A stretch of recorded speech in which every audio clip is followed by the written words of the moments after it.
presidente Donald Trump sugeriu que o líder chinês Xi Jinping se encontre pessoalmente com os manifestantes em Hong Kong.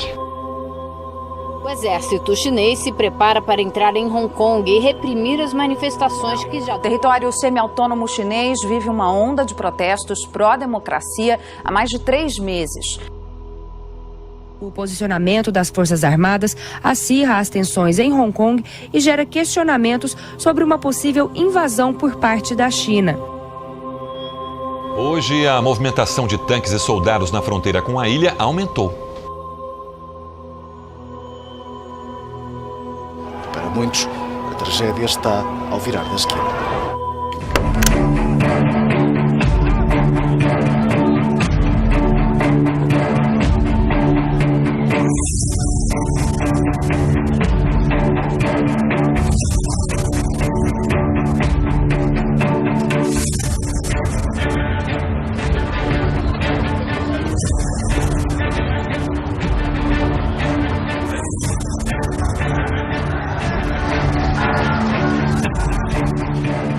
Já em Hong Kong, região semi-autônoma da China, manifestantes e policiais se enfrentaram em protestos violentos. A polícia revidou com balas de borracha, gás lacrimogênio e gás de pimenta.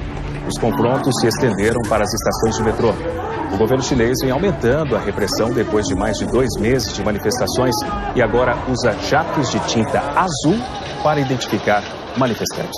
What started as a protest against an extradition bill has become the most serious challenge to the Communist Party's authority since the Tiananmen Square protest 3 decades ago. As the demonstrations enter a 3rd month, neither the government nor the protesters is willing to back down.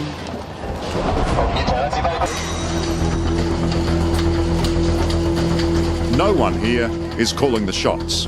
These are faceless, leaderless protests.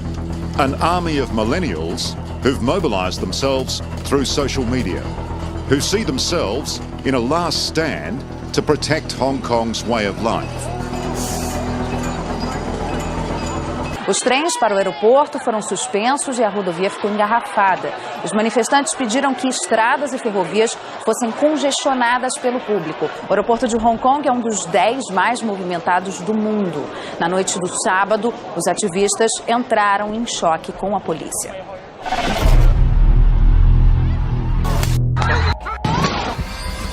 Autoridades de Pequim chamaram os manifestantes de terroristas.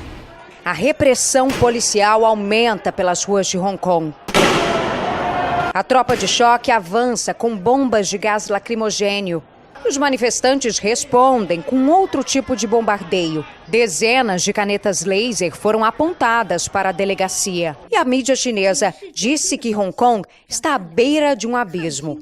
Em Shenzhen, na fronteira, a movimentação alerta para uma possível intervenção do exército. Essa imagem de satélite mostra veículos militares em um campo de futebol. The announcement of a new extradition bill was the last straw. Beijing could, in theory, seize anyone who set foot in the territory and drag them off to mainland China to face trial on trumped-up charges. 1 million, then 2 million, took to the streets, and the protests haven't let up since.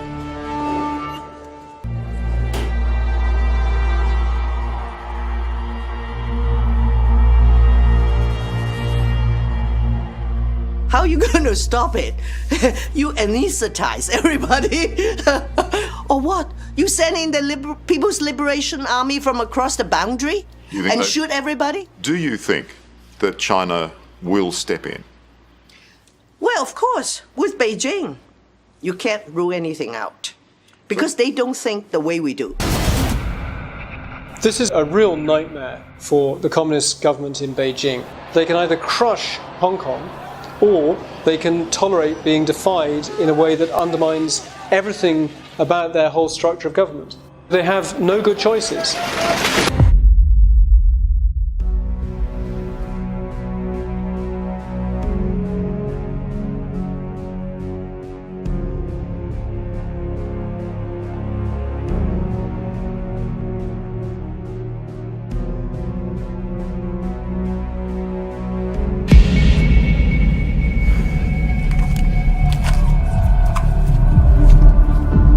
This has become a weekly ritual for many thousands of young people in this troubled city, gearing up for battle with riot police.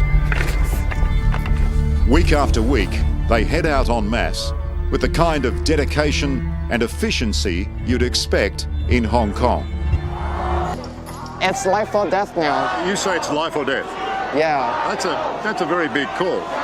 Yes. You serious? I am serious. They've already stationed troops. They could come in at any point. As the government dithers, Beijing is watching and waiting. How this ends is anybody's guess. Nobody wants to see the People's Liberation Army unleashed onto the streets of Hong Kong. This is Hong Kong. This is not Tiananmen Square. And if you do that, there could be rivers of blood flowing here. And our reputation as an international financial center and all that will go down the drain. And what good will that city be to China?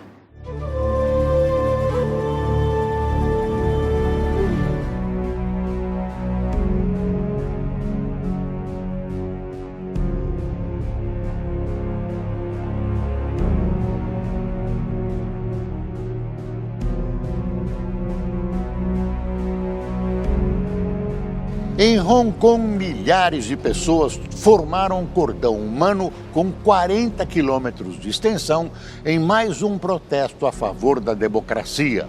Os manifestantes tentam buscar apoio internacional. O correspondente Marcelo Espíndola esteve por lá. Foram quarteirões e mais quarteirões de mãos dadas, 40 quilômetros de uma corrente humana que atravessa avenidas. Além da busca por apoio no exterior, o fim do projeto de lei de extradição para a China e a abertura de um inquérito independente para apurar a violência policial contra manifestantes são outros motivos que fizeram unir todas estas mãos.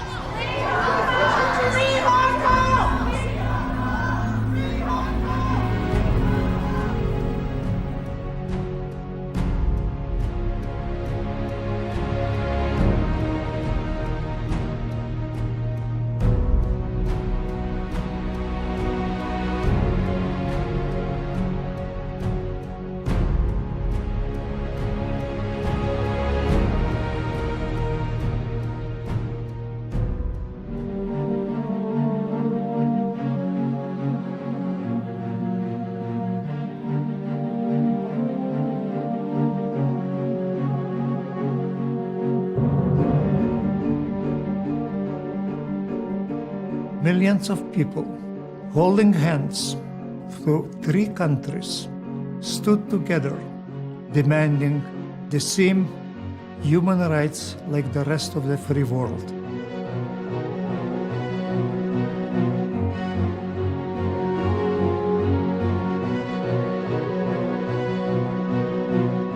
For President Xi Jinping, his kind of north and south, his east and west, is the absolute authority and total control of the Chinese Communist Party, and anything that threatens that must be crushed. They're afraid that it could be very infectious, and they don't want to see such marches in the other parts of mainland China.